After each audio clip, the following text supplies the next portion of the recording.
sampaikan ya singkat saja ya, mungkin dipersingkat saja langsung ke hal-hal yang inti. 7 menit ya, atau paling lama 10 menit dari sekarang. Silakan. Sebelumnya Pak, saya mohon izin menampilkan bahan tayang saya. Silakan.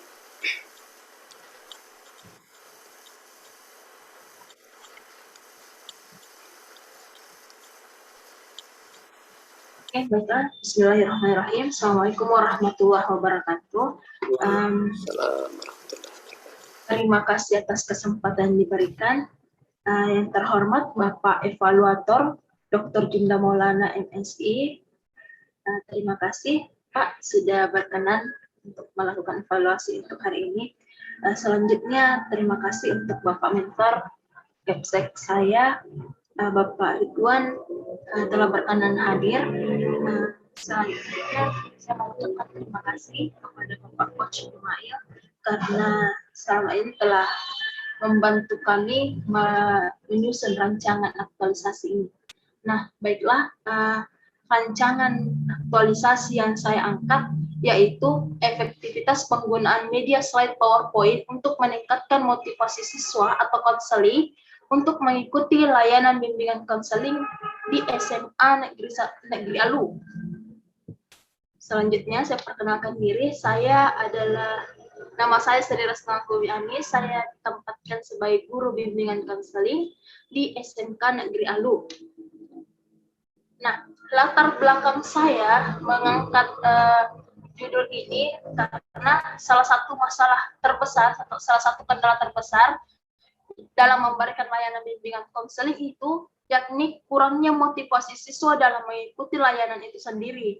Hal ini disebabkan oleh beberapa hal. Yang pertama adalah kurangnya pengetahuan siswa tentang apa tugas dan fungsi guru bimbingan konseling di sekolah. Yang kedua, masih adanya citra BK untuk siswa bermasalah. Jadi, siswa cenderung menghindar dari jangkauan guru BK. Dan penyebab ketiga adalah pemberian layanan bimbingan konseling sebelumnya bersifat insidental dan dalam bentuk punishment. Hal inilah yang membuat siswa cenderung menghindari dan tidak memiliki minat untuk mengikuti layanan bimbingan dan konseling. Selanjutnya, mengenai deskripsi isu dan gagasan, motivasi itu merupakan salah satu faktor penentu keberhasilan konseling seperti yang saya katakan tadi. Karena motivasi itu sendiri merupakan kondisi internal yang membangkitkan kita untuk bertindak, mendorong kita untuk mencapai tujuan tertentu, dan membuat kita tetap tertarik pada kegiatan tertentu. Oleh karena itu, siswa dalam mengikuti bimbingan konseling sangat diperlukan untuk mencapai tujuan dari layanan itu sendiri. Nah, tujuan dari layanan bimbingan konseling yaitu mencapai perkembangan optimal dan kemandirian siswa secara utuh dalam aspek belajar, sosial, pribadi, dan karirnya. Nah, penggunaan media slide PowerPoint ini dipilih karena merupakan media interaktif untuk dapat memberikan layanan informasi mengenai gambaran guru BK sebenarnya bagaimana di sekolah, kemudian memberikan menyampaikan asas-asas bimbingan konseling yang mereka tidak dapatkan sebelumnya, yang diharapkan kemudian dapat membangkitkan motivasi siswa dalam mengikuti layanan. Nah, selanjutnya tujuan dari aktualisasi ini nantinya yang pertama adalah meningkatkan motivasi siswa dalam mengikuti layanan bimbingan konseling, kemudian meningkatkan kemampuan guru, saya pribadi, dalam menggunakan media dapat menunjang pelaksanaan layanan bimbingan. Yang ketiga adalah yang berakhir pada optimalnya pelaksanaan bimbingan dan konseling di sekolah.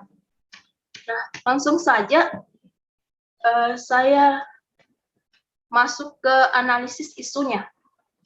Nah, dari pengamatan saya dalam beberapa minggu di sekolah sebelumnya, ada beberapa isu yang terkait dengan tupoksi saya. Yang pertama, seperti yang merupakan judul yang saya angkat, kurangnya motivasi siswa atau konseli dalam mengikuti layanan bimbingan dan konseling. Yang kedua adalah kurangnya pemahaman teman sejawat mengenai tupoksi bimbingan guru dan konseling. Yang ketiga adalah minimnya data diri siswa di SMK Negeri Alu. Nah, kenapa kemudian isu pertama mendapatkan urgensi 5? karena itu yang paling mendesak untuk saat ini.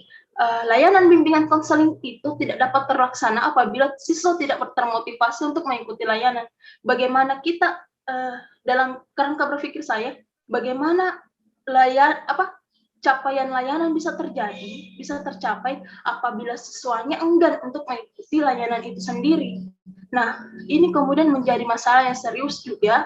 Kemudian pertumbuhannya akan cepat karena ketika saya masuk sebagai guru baru di sana dengan membawa nama bimbingan konseling, ketika saya tidak mampu meningkatkan motivasi siswa di awal, maka itu akan terjadi secara terus-menerus. Dan citra BK yang sebelumnya akan tetap ada. Seperti itu. Selanjutnya, kita masuk kepada tahapan kegiatan saya. Yang pertama adalah persiapan aktualisasi. Yang saya akan lakukan pada tahapan ini yaitu melakukan konsultasi dengan mentor, kemudian meminta persetujuan Bapak mentor, kemudian menentukan jadwal sosialisasi. Nah, outputnya sendiri adalah ketika konsultasi terlaksana, saya berharap diberikan catatan masukan mengenai rancangan ini nantinya, kemudian diberikan surat persetujuan melakukan aktualisasi, kemudian nanti akan ada jadwal sosialisasi yang telah disepakati. Nah, selanjutnya langsung saja ke tahapan kedua, yaitu sosialisasi rencana aktualisasi. Nah, di sini kegiatan tahapan yang pertama adalah membuat undangan yang nantinya akan menghasilkan undangan sosialisasi. Untuk sosialisasi nantinya ini setelah berdiskusi dengan coach dan mentor, karena tupoksi BK juga termasuk dalam orang tua siswa, maka nanti pada saat sosialisasi akan menghadirkan pengurus dari komite sekolah agar nantinya dapat menyampaikan ke orang tua siswa bagaimana bimbingan dan konseling selanjutnya. Nah, yang kedua yaitu menyiapkan materi dan media sosialisasi. Materi dan media sosialisasi nantinya akan ada, outputnya adalah materinya akan tersedia, kemudian tersedia proyektor dan laptop. Yang ketiga adalah pelaksanaan sosialisasi itu sendiri. Lanjut pada tahapan kegiatan ketiga, yakni merancang instrumen penilaian. Untuk mengukur keberhasilan meningkatnya motivasi siswa atau tidak, diperlukan instrumen penilaian tentunya. Nah, di sini dalam kegiatan ini yang pertama kita adalah membuat instrumen penilaian berupa soal angket sebelum dan setelah perlakuan. Yang kedua, memvalidasi instrumen tersebut. Yang ketiga, menggandakan. Nah, setelah itu kita melakukan pengisian angket sebelum perlakuan. Lanjut ke tahapan berikutnya, yaitu merancang media informasi. Nah, layanan media informasi di sini yang pertama menyiapkan alat pembuatan media, kemudian membuat RPLBK, bahan ajar dan LKPD, lembar kerja peserta didik. Nah, dari sini setelah makanya di sini tadi media layanan informasi PowerPoint saya pilih karena dapat memberikan kemudahan bagi saya untuk memberikan layanan informasi terkait apa yang ingin saya berikan kepada siswa, yakni gambaran BK di sekolah seperti apa. Selanjutnya masuk ke tahapan kelima, yakni implementasi kegiatan. Nah, di implementasi kegiatan ini yang pertama tentunya adalah memberikan layanan informasi menggunakan media yang telah saya buat sebelumnya, kemudian mengevaluasi kegiatan layanan yang saya berikan melalui LKPD yang juga saya telah buat sebelumnya. Nah, setelah itu kembali saya melakukan memberikan angket, yakni angket setelah perlakuan untuk melihat apakah nantinya akan ada perbedaan setelah melakukan layanan ini dan apakah sebelumnya dan setelahnya memiliki perbedaan. Nah, selanjutnya kegiatan terakhir yakni monitoring, evaluasi, dan pelaporan. Nah, yang pertama adalah tentu saja menganalisa angket yang sudah dilakukan sebelumnya. Kemudian yang kedua, tahapan selanjutnya adalah meminta arahan mentor terkait hasil evaluasi. Di sini arahan dari mentor terkait dengan hasil dari evaluasi LKPD tadi dengan hasil dari penilaian angketnya. Kemudian yang kegiatan terakhir yaitu menyusun laporan aktualisasi. Nah, berikut adalah jadwal pelaksanaan kegiatan yang saya rencanakan. Persiapan aktualisasi itu dari 21 sampai 26 Juni. Kemudian sosialisasi terkait rencana aktualisasi itu antaranya akan dilaksanakan pada 28 sampai 28 Juni sampai 1 Juli. Kemudian perancangan instrumen penilaian itu dilakukan tanggal 2 Juli sampai tanggal 6 Juni, jam 6 Juli. Selanjutnya masuk kepada tahap merancang media layanan informasi itu dilaksanakan tanggal 7 Juli sampai 12 Juli. Kemudian implementasi kegiatan itu dilaksanakan 13 Juli sampai 17 Juli. Nah, monitoring dan pelaporannya sendiri dilaksanakan pada tanggal 19 sampai 28 Juli. Sekian yang dapat saya sampaikan. Selanjutnya saya serahkan kepada Bapak Coach. Baik, terima kasih Ibu Sri Restu ya, Mangkubumi sudah menyampaikan rancangan aktualisasinya, dan selanjutnya tentunya kita ingin mendengarkan testimoni atau mungkin semacam penguatan dari Bapak mentor ya, dalam hal ini Bapak Dr. Andes Ridwan SMPD ya, terkait tentang apa yang sudah disampaikan oleh Ibu Sri Restu. Itu diberi kesempatan, Pak. Terima kasih banyak, Pak. Assalamualaikum warahmatullahi wabarakatuh. Waalaikumsalam. Dan selamat pagi untuk kita semua. Yang saya hormati Bapak Dr. Yunda Maulana MSc. Yang saya hormati Bapak Coach. Terkhusus kepada saudara saya, Kepala SMK 1 Budong-Budong, Pak Hari Nathaniel. Salam Pak Hari. Ya, terima kasih atas kesempatan ini.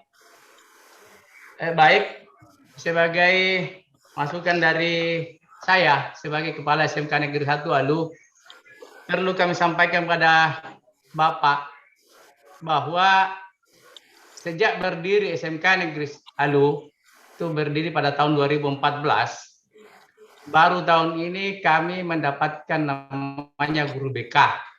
Ya. Sekali lagi, baru tahun ini kami mendapatkan, dan kami sangat bersyukur. Ya. Dengan adanya guru yang kami dapat, tentu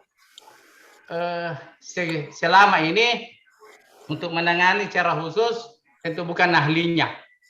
Jadi terkhusus pada guru kami namanya Ibu Sri Restu Mangkubumi ini, kami berharap nanti isu yang diangkat ini betul-betul bisa mengangkat bagaimana siswa SMK Negeri Alu ke depan. Kenapa? Ya, isu tadi diangkat itu tentu sangat erat kaitannya dengan yang ada di sekolah kami. Disebabkan karena pertama tadi saya katakan, ya baru kali ini ada guru BK yang tangani, sehingga tentu awal, ya Ibu Restu masuk ini, tentu kami sangat berharap bagaimana isu yang diangkat ini ya bisa terrealisasi ke depan.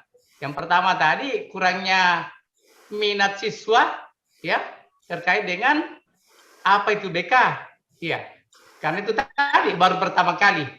Kemudian selanjutnya isu berikutnya apa yang disampaikan ini kurangnya minat, kurangnya data diri ya, itu kan nanti kita bagaimana rancangannya ini ke depan, aktualisasinya bagaimana, sehingga kami sangat berharap ya guru BK yang kami dapatkan ini bisa betul-betul mengangkat bagaimana siswa itu bisa mendisiplinkan diri, bisa mematuhi aturan apa yang ada, kemudian bagaimana mestinya SMK atau SMA yang sederajat yang sama dengan sekolah lain. Saya kira demikian apa yang kami sampaikan. Mudah-mudahan guru kami ini bisa melaksanakan tugasnya sebaik-baik mungkin. Terima kasih, Pak. Baik, terima kasih Pak Mentor. Sekali lagi saya ingin pertegas, kira-kira bagaimana bentuk dukungan yang akan diberikan kepada Ibu Dewi ini supaya mampu melaksanakan organisasi. Yang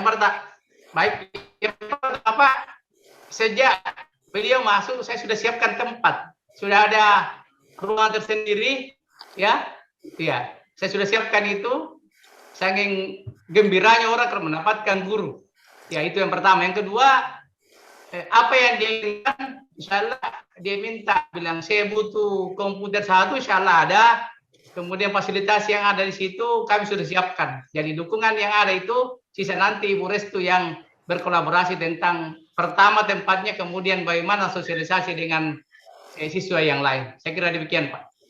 Baik Pak Mentor, ya saya kira itu salah satu manifestasi dari bentuk kesyukuran, ya.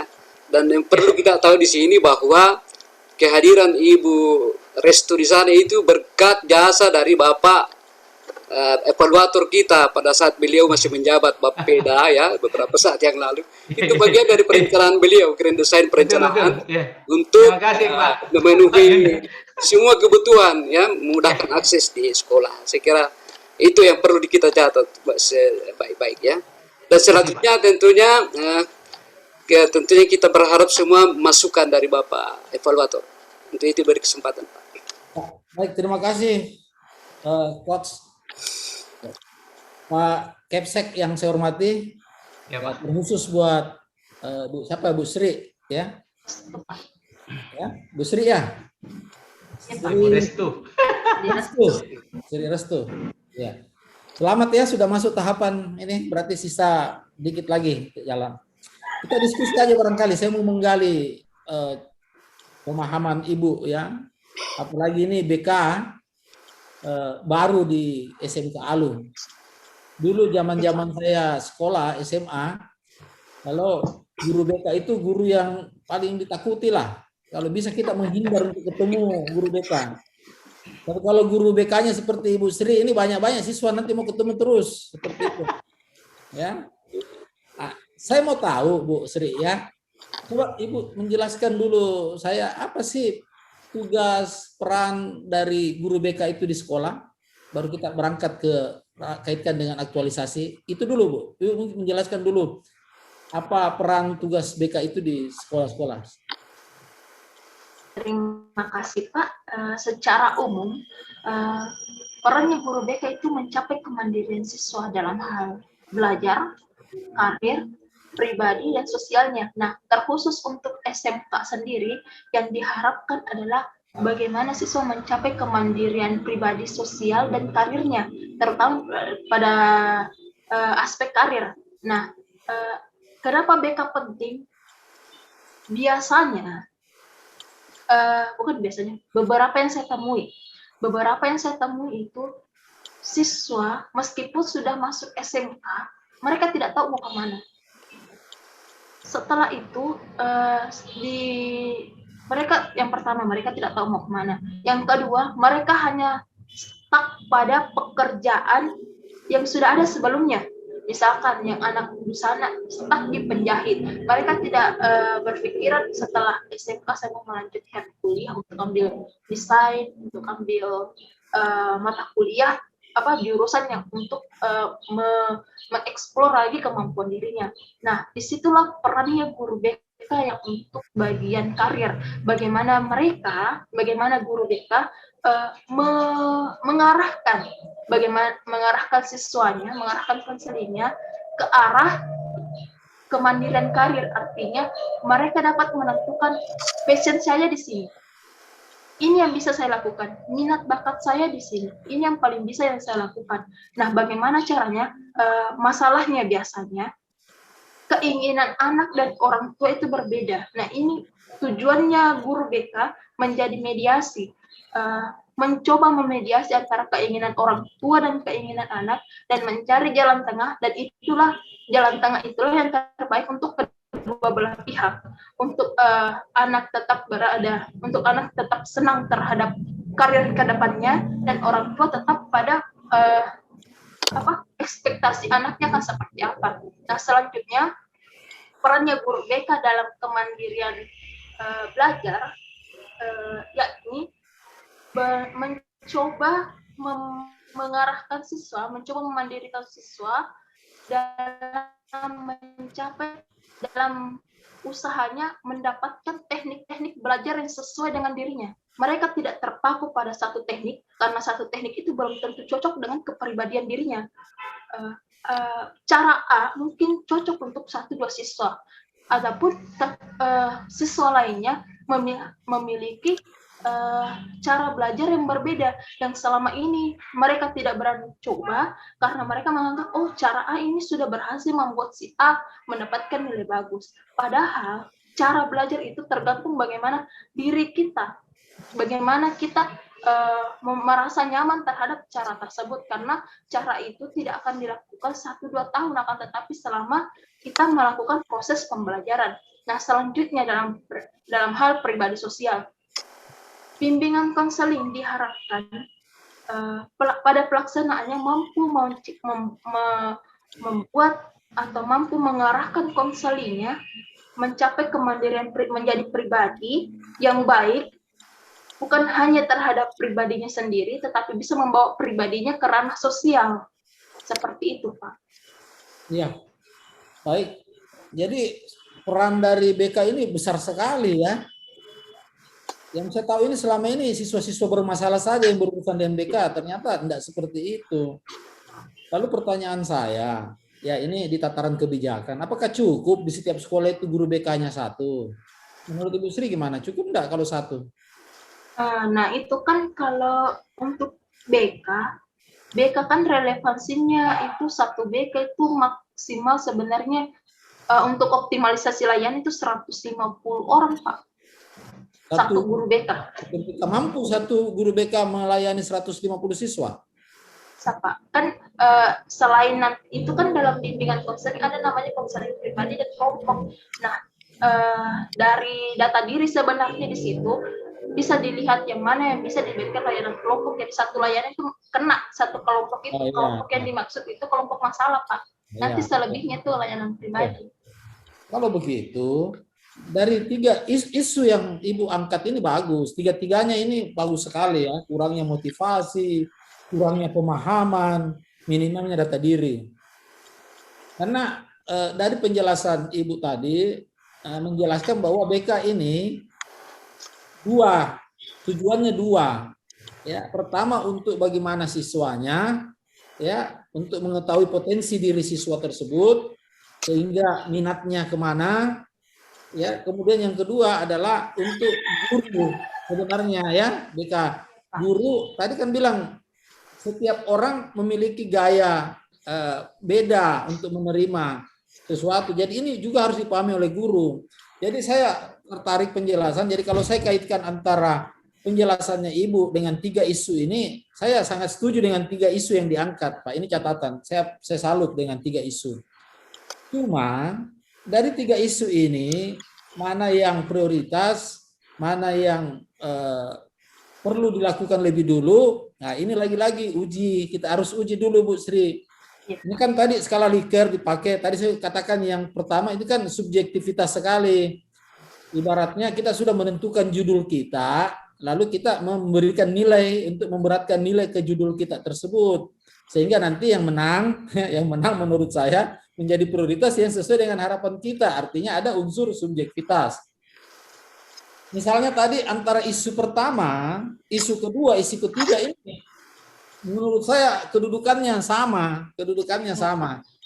Ya, mengapa BK kurang efektif? Karena motivasi siswa yang kurang mau mengikuti.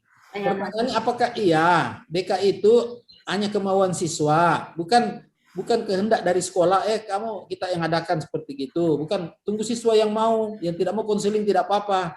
Kan apakah iya seperti itu? Itu kan pertama. Kemudian kurangnya pemahaman tentang sejawat. Ini juga penting. Kenapa? Karena hasil dari konseling Ibu nantinya ini kan diberikan kepada kepala sekolah. Kepala sekolah menyampaikan kepada para guru-guru untuk bisa mendengarkan, ya, menjalankan hasil dari konseling Ibu. Oh, siswa kita rata-rata ingin cara belajarnya seperti ini, dan seterusnya. Kemudian yang ketiga, minimnya data diri siswa. Menurut saya kalau kita menguasai, memiliki data tentang diri siswa, maka kita akan bisa mempelajari tentang sifat dan perilaku ya dari siswa tersebut sehingga bisa kita mengefektifkan konseling tersebut. Nah, jadi ketiga-tiganya ini menurut saya penting. Nah, sekarang saya minta gambarannya Ibu Sri ini. Coba bagaimana dia menjelaskan bahwa isu nomor 1 ini, ya, kurangnya motivasi ini menjadi isu prioritas dibanding 2 isu lainnya. Coba bisa dijelaskan, Bu Sri. Terima kasih Pak. Sebelum menentukan isu pertama menjadi isu prioritas, saya mendiskusikan dulu Pak dengan Bapak Wakasek Kesiswaan yang sebelumnya menjabat sebagai guru BK. Saya menyodorkan 3 isu ini. Dan Bapak mengatakan, nah ini semua seperti yang Bapak katakan semuanya penting, akan tetapi setelah berdiskusi dengan Bapak Menko-nya, motivasi kemudian dipilih karena bagaimana kemudian layanan bisa efektif tanpa keinginan siswa untuk mengikuti. Meskipun diadakan jadwal, ketika motivasi siswa tidak ada, layanan juga tidak akan sempurna. Adapun kepada teman-teman sejawat, teman-teman di rekan-rekan kerja di SMK ALU itu mengerti bahwa pelaksanaan BK sebelumnya tidak seperti itu. Mereka tahu kalau selama ini yang terjadi itu sebenarnya tidak sesuai dengan aturan. Maka dari itu mereka sangat open-minded dengan apa yang saya lakukan dengan cara-cara saya, meskipun mereka masih mempertanyakan, Ibu Restu itu kenapa? Itu diapakan? Mereka belum tahu apa yang sebenarnya saya lakukan. Akan tetapi kemudian kenapa itu saya tidak prioritaskan? Karena saya bilang setidaknya mereka sudah tahu bahwa BK sebenarnya tidak seperti ini. Sekarang sudah ada orang yang bisa melakukan BK sesuai dengan aturan semestinya. Nah, kemudian masalah data diri. Data diri di sini ada sebenarnya Pak, cuman tidak lengkap. Kan pada saat PPDB itu ada beberapa data diri siswa yang masuk. Itu akan tetapi ada beberapa yang tidak lagi relevan. Misalkan nomor handphone orang tua itu kan harus suami punya. Di BK kan harus ada. Cuman karena lagi-lagi karena COVID, koordinasi dengan orang tua sempat terputus juga. Banyak orang tua yang ganti nomor handphone, mana lagi anak-anak yang sulit dihubungi. Jadi data diri yang ada itu kurang. Dalam hal ini komunikasi dengan orang tua. Adapun data diri untuk siswa itu ada beberapa yang sudah saya lakukan. Sebelum memulai rancangan aktualisasi ini ada beberapa yang sudah saya lakukan, akan tetapi masih sangat kurang. Makanya saya masukkan ke dalam isunya Pak. Oh ya, baik, bagus. Saya tangkap bahwa untuk menyelesaikan masalah kan cari dulu satu masalah prioritas. Jadi menurut Ibu Sri ini ya kita menarik minat dulu bahwa BK ini seperti ini ya. Jangan sampai mindsetnya siswa itu sama mindset saya tentang BK. Bahwa kalau ada masalah baru ketemu BK ya. Ini menarik. Saya setuju ya. Kemudian berikut dari isu yang Ibu angkat ya. Kemudian Ibu mau memecahkan isu. Tadi ada 3 lagi Ibu angkat ini ya. Ya Pak. Ini juga kalau melihat 3 ini ada poin 1 dan poin 3 ini yang ya cocok juga ya karena urutannya ini 14 dengan 11. Memang menurut saya 2 poin ini yang menjadi langkah pertama yang kita bisa lakukan. Kalau mau cepat, tidak mau keluar biaya besar, ya poin ketiga ya membangun keakraban dengan peserta didik itu kan salah satu bentuk konseling juga. Tapi lagi-lagi cita-citanya ibu ini mau bangun di sekolah SMK ALU ini menjadi BK ini menjadi sebuah badan atau unit di sekolah yang bisa meningkatkan kualitas anak didik kita. Ini Pak Kepsek ini harus betul-betul memperhatikan ini. Saya setuju tadi. Nah, Siap. ya, cuma ibu yakin ya bahwa dengan pemberian bimbingan konseling dengan model slide PowerPoint itu efektif. Nah, apa tidak ada metode lain, misalnya melalui video atau melalui kegiatan-kegiatan ekskul yang bisa membangun komunikasi baik dengan siswa. Nah, atau kalau misalnya Ibu sudah tetapkan pembuatan slide PowerPoint, apakah materi yang Ibu buat nanti itu punya ahli psikologi misalnya, atau Ibu menyusun sendiri? Terima kasih Pak. saya kembali ke yang pertama. Kenapa yang kemudian gagasan pemecahan isu yang ketiga, yakni membangun keakraban dengan peserta didik melalui WA group tiap kelas, sebenarnya ini sudah ada, Pak. Pada saat saya masuk itu yang pertama saya lakukan. Akan tetapi kembali lagi, image guru BK untuk siswa bermasalah, image guru BK itu horor, itu masih ada, sehingga WA group kemudian hanya sekadar balas jawab soal A jawab A, tidak ada keakraban di dalamnya, hanya sekadar formalitas. Besok ada informasi ini. Mereka cuma jawab iya. Tidak ada umpan balik yang saya dapatkan. Kemudian yang kedua itu melakukan penataan ruangan sesuai dengan standar operasionalnya BK. Ruangannya sudah ada, alhamdulillah.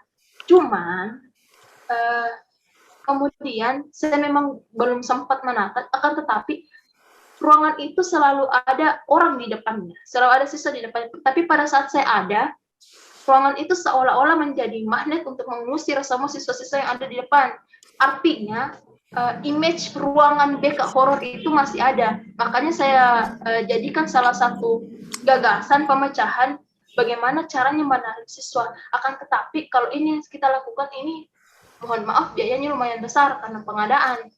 Selain tadi komputer, masih ada hal-hal lain yang dibutuhkan, misalkan kursi tamu untuk kemudian kalau ada kunjungan orang tua itu kan dibutuhkan dan butuh biaya. Nah, kenapa kemudian saya mengatakan ini yang paling efektif? Kira-kira ini yang paling efektif pemberian layanan informasi, karena pada saat saya menganggap begini, kita tertarik pada sesuatu yang kita tidak ketahui. Dan apabila kita kita takut pada sesuatu yang tidak kita ketahui, nah kita akan tertarik pada sesuatu yang kita anggap menarik. Nah, layanan informasi saya akan kemas dalam bentuk slide PowerPoint seperti itu nanti, Pak, bahwa gambaran seperti BK seperti ini. Nah, salah satu rancangan untuk slide PowerPoint-nya itu nanti adalah fakta dan mitos mengenai guru BK. Itu saya sudah lakukan di sekolah sebelumnya dan alhamdulillah berhasil, dan itu yang coba lagi saya lakukan di SMK Lupa. Mudah-mudahan berhasil. Kemudian saya tambahkan lagi mengenai asas-asasnya guru BK seperti apa, sehingga siswa kemudian tidak lagi takut, siswa kemudian bisa akrab dengan guru BK-nya, Pak. Seperti itu. Oh iya, baik. Makasih Bu Sri. Jadi intinya aktualisasi ini hanya pada sasaran untuk menarik minat saja ya, untuk mensosialisasikan saja, begitu?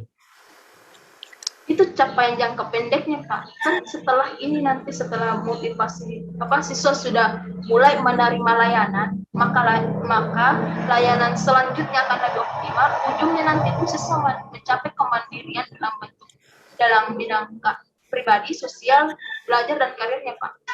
Oh iya, bagus. Ya. Nanti disusun, dibuat lagi nanti itu Bu, kalau Ibu mau menjadi kepala sekolah atau mau di level diklat lebih lanjutnya lagi ya, harus disusun lagi ke tingkat. Ya, saya menarik untuk jangka pendek itu, pendapat ya. Nanti di diklat selanjutnya lagi ya lebih kepada manfaat konseling EBK ya terhadap kemandirian siswa, itu kan lebih nanti ke depan. Ya, mungkin itu saja Pak Coach dari saya. Selamat. Baik. Ya. Terima kasih Bapak Evaluator ya, luar biasa sudah memberikan masukan ya bagi peserta dan kita semua yang hadir di ruangan ini. Jadi memang dalam beberapa konsultasi dengan teman-teman peserta Latsar ini memang sangat banyak masalah isu yang muncul di unit kerja. Namun demikian selalu kami mengarahkan fokus pada tupoksi dan tentunya yang menjadi kebutuhan mendasar organisasi saat ini. Ya, terkait dengan analisis isu USG itu ya itu tentunya sudah melibatkan semua stakeholder, termasuk kami selaku coach yang memberi pandangan-pandangan dan semua tentunya stakeholder yang ada di sekolah dalam hal ini. Saya kira itu dan ada beberapa hal yang mungkin perlu Saudara Sri Restu Mangkubumi catat terkait tentang masukan Bapak Evaluator ya. Yang pertama itu bagaimana saudara mengakomodir ya dari ketiga isu yang Anda tadi sudah angkat itu. bagaimana kemudian itu bisa terakomodir di dalam kegiatan ini, ya. Karena dengan sendirinya kalau Anda melakukan isu yang Anda, gagasan pemecahan isu yang Anda sudah angkat itu, dengan sendirinya akan terakomodir yang lain, ya. Jadi mindset orang terkait BK yang menjadi momok menakutkan, ya. Ini Anda bisa ubah, ya, menjadi sesuatu yang dibutuhkan, karena ternyata khususnya pada SMK ini kan bagaimana bukan hanya bimbingan tapi lebih pada bagaimana bimbingan karir itu, karena mereka itu kan sudah dipersiapkan untuk masuk ke dunia kerja. Barangkali Anda nanti kait-kaitkan dengan itu, ya. Itu masukan Pak penguji tadi, ya. Tolong dimasukkan karena ini mereka harus sudah siap bekerja. Jadi arahnya ke titik itu barangkali nanti. Selanjutnya saya kira ya, nanti masukan yang terakhir tadi Pak Mentor itu bagaimana nanti Saudara Sri Restu itu, ya, dalam jangka pendek, jangka panjangnya nanti, ya, Anda bisa melakukan hal-hal yang seperti sudah diberi masukan tadi. Lebih bagaimana menginternalisasi dan menjadikan habituasi, ya, di dalam pelaksanaan tugas Anda ke depan. Saya kira itu dari saya, ya. Silakan Ibu Sri Restu, ya, di closing statementnya. Bagaimana?